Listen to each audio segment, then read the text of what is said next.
பரிசுத்தப்பட்டதுமான நடக்கக்கூடிய பாத்திரமாய் இருப்பான். எப்பொழுது அவன் தன்னை பரிசுத்தம் பண்ணி கொள்ளும் பொழுது. ஏன் அவர் அன்புடைய பரிசுத்தப்பட்டவராய் இருக்கிறார், அவர் குற்றமற்றவராய் இருக்கிறார். உலக தோற்றத்துக்கு முன்பாக உங்களை என்ன கிறிஸ்துவுக்குள்ள ஏன் தெரிந்து கொண்டாரு? நீ எஜமானுக்கு உபயோகம் உள்ள நல்ல பாத்திரமாய், கணத்துக்குரிய பாத்திரமாய், கணத்துக்குரிய நாம் வைக்கோலா இருக்கக்கூடாது, நாம மண்ணு மேல கட்டப்படக்கூடாது, நம்ம வைக்கோல் மேல கட்டப்படக்கூடாது. ஒரு செம்பு தகுடு என்னது தங்கம் அயரும் வெள்ளி இவைகள் எல்லாம் இருக்கும்.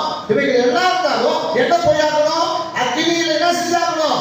உடம்பிடப்படும் பொழுது அக்கினியில என்னது உடம்பிடப்படும் பொழுது அவைகள் வெளிப்பட வேண்டும். அவைகள் வெளிப்பட வேண்டும். எது அது கனத்துக்குரியது என்று அது வெளிப்பட வேண்டும். அப்போ நீங்களும் நானும் யாரால் மாற வேண்டும்? பரிசுத்தத்துல சுத்த பொன்னாய் மாற வேண்டும். அப்ப சுத்த பொன்னாய் மாறும் பொழுதுதான் நீ உபயோகமானதான எஜமானுக்கு உபயோகம் கொண்ட ஒரு கனத்துக்குரிய பாத்திரமாய் மாற முடியும்.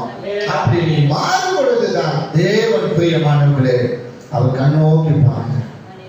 அவர் இளமைகள் மனுப்புத்தவர்கள் எப்பொழுது உணர்ச்சிகளை சோதித்து அறிந்து கொண்டே. அப்ப நீங்களும் நாம் யாரா இருக்கணும்? எஜமானனுக்கும் உபயோகமானதற்கும் கனத்துக்குரிய பாத்திரமாய் பரிசுத்தம் பண்ணி கொள்வதே நீங்களும் நானும் மாற வேண்டும். சில காரியங்களை சொல்லி நான் முடிக்கிறேன். முதலாவதாக மற்ற ஜனங்களை விட்டு பிரித்தெடுத்தேன், நீங்கள் உங்களை பரிசுத்தப்படுத்தி பரிசுத்தராய் இருங்கள். மற்ற ஜனங்களை விட்டு